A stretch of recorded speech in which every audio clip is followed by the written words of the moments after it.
my name's Bronwyn Garver from Brogarth Designs. Today I want to talk to you about kids' messy bedrooms. And leading up to our new school year here in Australia, there's nothing worse than starting off the new school year with a messy kid's bedroom. I, for one, when I was growing up, had a really messy bedroom, but I always tend to clean it on my own accord. But it always used to pile up lots when I was a kid, and then do it when I realised I can't get into my room anymore. But most kids don't think like that, especially when they first start out understanding how a room works and realising that it's their stuff that's going to be broken. So to simplify it for them, because you don't want to be cleaning your kid's room every day, so it's up to your children to try and clean their room every day, to try and make it into their routine. So this is just a step-by-step process of how we can actually achieve this.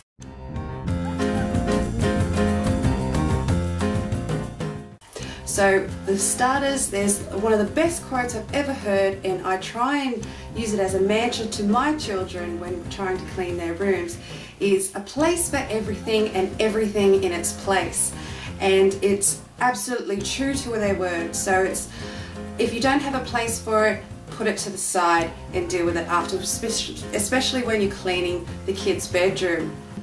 If you can't find a space for it, just leave it outside the bedroom and deal with it afterwards whilst you're cleaning your room. What we want to do as parents is trying to get your kids to do it for themselves. And one of the best ways to get them to do it for themselves is to give them incentive to actually want to clean their room every day or once a week, whatever it may be. And that one of the best ways is to have pocket money. Personally, I don't believe in giving pocket money for doing nothing around the house. They have to earn their money, especially in this household.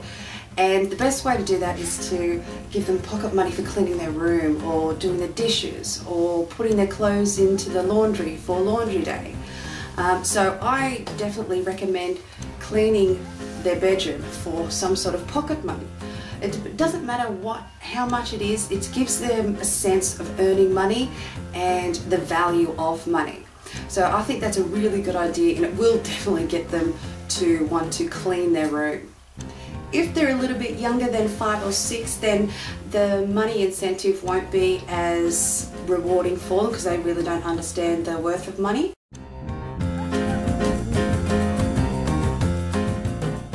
Another point is to break it down into smaller sections. When you look into your kid's bedroom for the first time and it's an absolute pigsty, it can get very, very overwhelming, especially for you and for the child as well, because they just see one great big massive mess and that's it.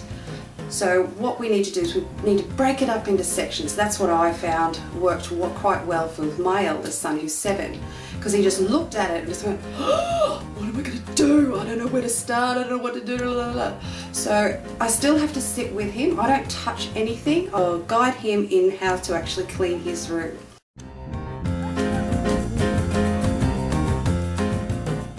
When you're starting off with the floors, everything that's on the floor obviously has to be lifted off the floor. So when we do that, we say, okay, books go on shelf, toys go in basket, bed clothing goes on bed. So we just put them in the general areas of where they're meant to be. So and that lifts everything up off the floor in their general areas. After that, you can either clean, like vacuum your floors then, or you can clean and vacuum afterwards right at the end. If there isn't a place for some of the stuff your child has, put it in a neat pile outside the door. And the bed is quite simple. It really is easy. It's just straightening up, making sure, tidying a bed. It's not that hard. So after the bed, so anything that's on the bed should be on the bed at this stage. If there's other stuff like Lego or whatnot, obviously put them back into its Lego box and put it in a general area of the toys section.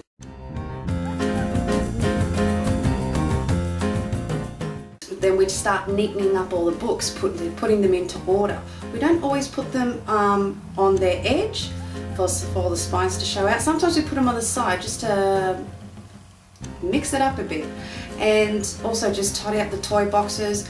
They don't actually have to be seriously neat inside the boxes themselves, just make sure that everything's in the right box for your kids to bring it out and realise everything's there, everything's great.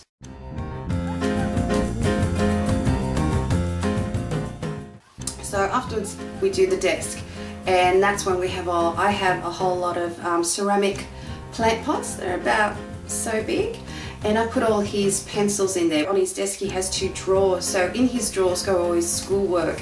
Any texters we have in pencil cases, they go in there as well. We'll now go outside the door to see what we're doing with the piles of stuff that don't actually have a place. So what do? We need to assess, well, your child also needs to assess, because they have to be in this process together, but you really have to think about that yourself as well. So do they need it? Yes, no, maybe. So they're the piles that you need to put them in. So yes, I want to keep it, no, I want to chuck it, or 3, it could be a maybe, I'm not too sure yet, or it could go to charity. We now need to invest into a storage solution. This could be in the form of plastic tubs, wicker baskets, or another bookshelf, another storage solution.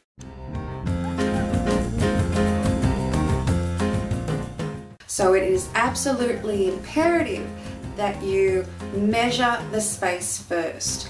I know that IKEA have amazing storage solutions, especially for small spaces. You want to think smarter, not harder. Take photos, measure it out, and see what you think would work best. And you can even Google smart storage solutions or small storage solutions for small spaces. So that would be an even better idea. So to summarize, what we need to do is we need to have a place for everything and everything in its place. We need to give the children an incentive to want to clean their room. 3, make sure you are there during the cleaning process. I know it's not exactly what you want to do, but it helps them remember the process of how to go about cleaning their room. Break it down into manageable sections. Start off with the floors, then the bed, then the shelf and the desk, or any order you want to put that in. Just break it down into smaller sections. Start cleaning your room, and like vacuuming, dusting and cleaning surfaces. Anything that you don't have a place for, place that outside the door. We want to assess what we have now outside the door, and we want to know if we're going to chuck it, keep it, or give it to charity.